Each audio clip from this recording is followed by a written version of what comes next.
Hello everyone, welcome to সঙ্গী সাথী পাঠশালা। আজকে আমরা আবারও নিয়ে চলে এসেছি আমাদের আরও একটি নতুন ক্লাস। আজকে ডিএলএড পার্ট 1 সেশন 2024-26-এর জন্য আরও একটি গুরুত্বপূর্ণ ক্লাস আমরা নিয়ে এসেছি।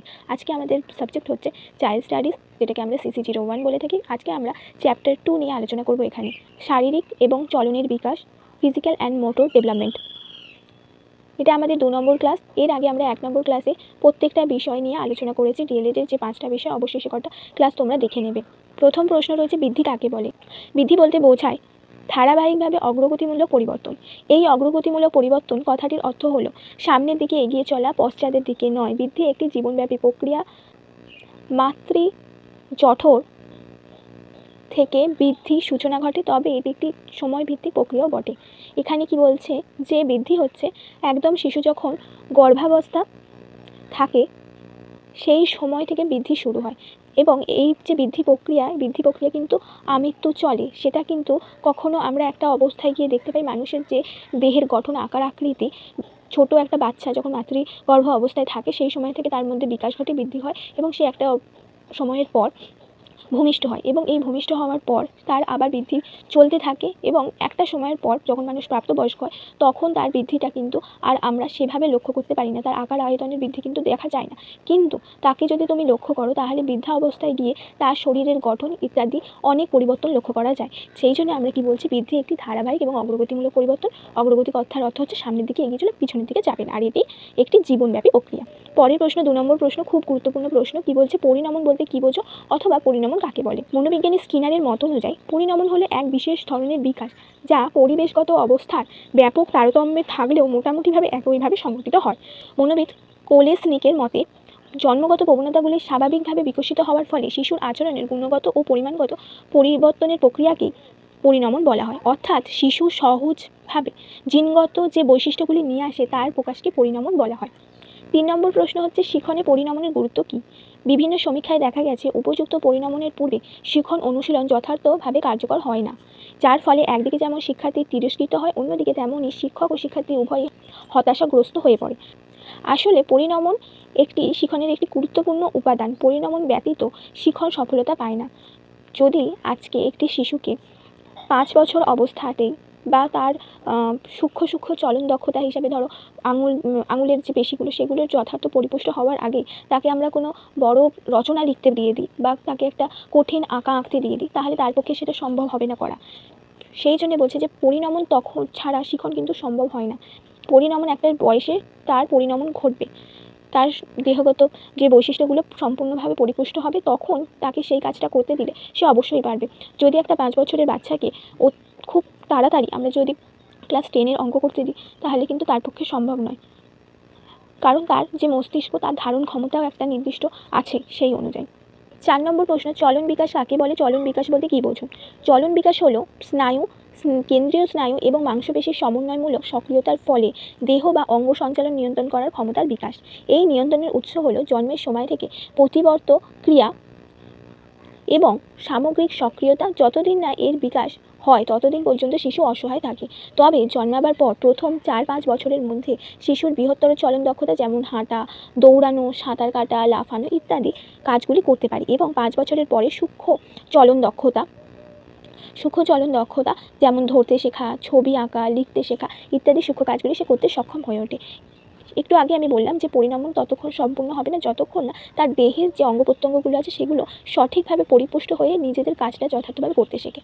একটা 3 বছরের বাচ্চা বা একটা 2 বছরের বাচ্চা কখনোই একটা দৌড় প্রতিযোগিতায় নাম দিয়ে বিশাল বড় কিছু পেয়ে যাবে না যদি সে একটা 10 থেকে 15 বছরের ছেলের সাথে প্রতিযোগিতা করে। তাহলে কি তার একটা যথার্থ সময় আছে, 5 বছর বয়সে সে এই যে দৌড়ানো, হাঁটা, লাফানো, সাঁতার কাটার কাজগুলো শিখতে পারে, এবং 5 বছর অবধি দেখবে বাচ্চারা ভালো করে পেন্সিলও ভালো করে ধরতে পারে না, তার অসুবিধা হয়, কারণ সেই সময়ে তার যে আঙুলের যে সূক্ষ্ম পেশিগুলো সেগুলো কিন্তু তখনও পরিপুষ্ট হয় না।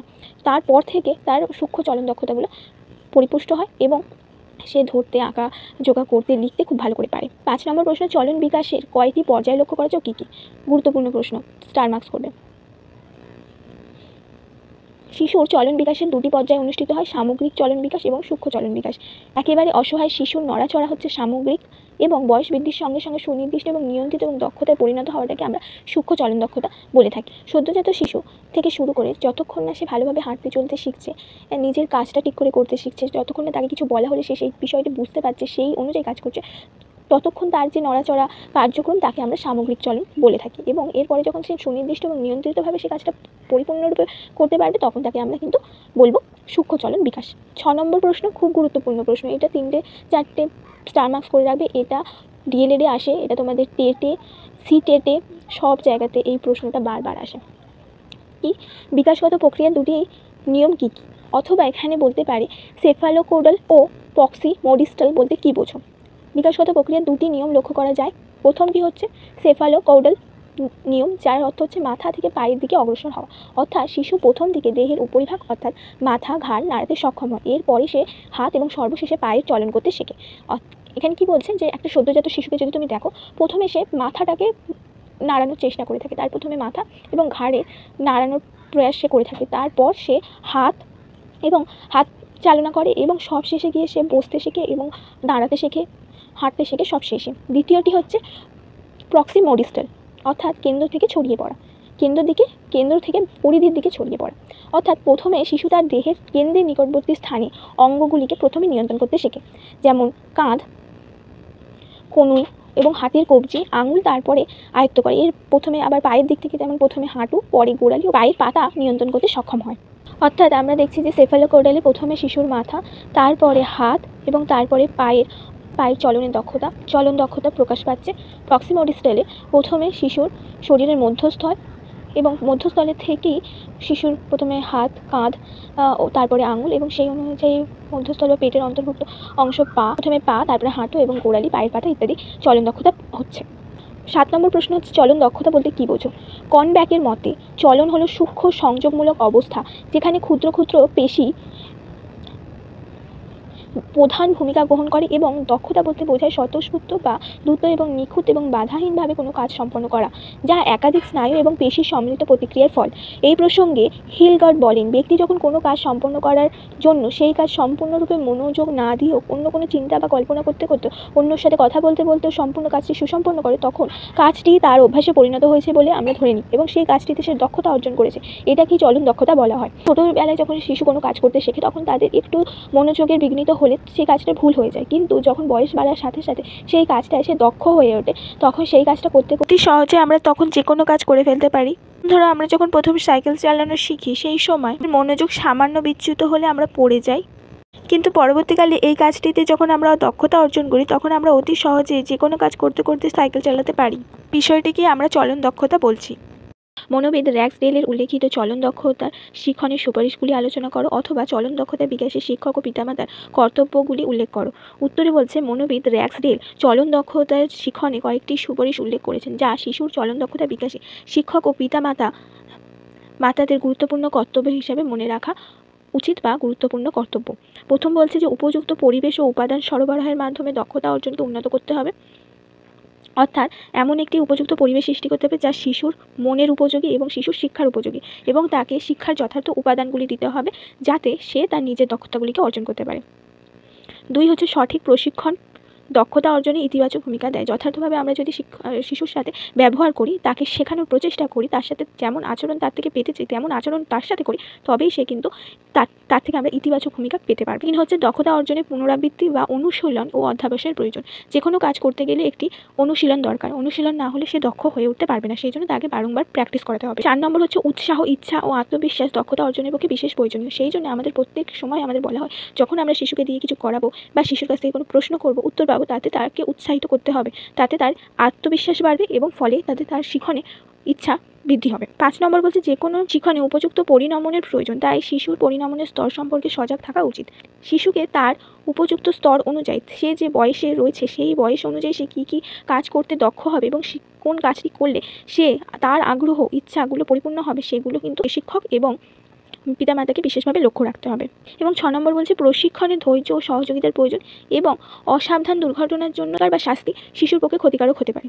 একজন শিশুকে যখন শিক্ষাদান করা হবে তখন অবশ্যই পিতামাতা এবং শিক্ষক উভয়েরই প্রশিক্ষণের প্রয়োজন এবং সেই সাথে ধৈর্য প্রয়োজন। শিশু ভুল করবে, নানা রকম বক্তব্য এনে সে বিভ্রান্ত করার চেষ্টা করবে শিক্ষককে, তখন কিন্তু তোমাকে ধৈর্য রাখতে হবে, তাকে বকাঝকা করা যাবে না, তাকে সহযোগী বা তোমার ভূমিকা হচ্ছে তার বন্ধু হওয়া, সেই বন্ধুত্বপূর্ণ সহযোগিতা করে তাকে তার সমস্ত কার্যের মাধ্যমে তার সমস্ত ত্রুটি বিচ্যুতিগুলো করে তাকে যথার্থ তার শিখন সফল করতে হবে তোমাকে। সেখানে শাস্তি বা তিরস্কার দিলে হবে না, এতে শিশুর মনের মধ্যে ক্ষতিকারক প্রভাব পড়ে, এতে শিশু শিখন থেকে দূরে সরে যেতে শুরু করে। এরপরে আমাদের 10 নম্বর প্রশ্ন, আজকে শেষ প্রশ্ন, শিশুর বৃদ্ধিতে সেরিব্রাম ও কর্টেক্সের কাজ কী? সেরিব্রাম বা নিম্ন মস্তিষ্ক, যাকে আমরা লঘু মস্তিষ্ক বলে থাকি, সেটি কী করে? দেহের ভারসাম্য নিয়ন্ত্রণ করে। এটি অল্প বয়স থেকে কার্যকারী হয় এবং 5 বছর বয়সে তা পূর্ণতা লাভ করে। কর্টেক্স হচ্ছে উচ্চ মস্তিষ্ক, যা চলন দক্ষতাকে নিয়ন্ত্রণ করে, একটু বিলম্বে মানে 5 বছরের পরে শুরু হয় এবং এর বিকাশ ধীর গতিতে হয়। এর ফলে আমাদের সূক্ষ্ম চলন দক্ষতা বিশেষ করে পরিণমন ঘটে থাকে। এই ছিল আমাদের 10টি প্রশ্ন, গুরুত্বপূর্ণ 10টি প্রশ্ন।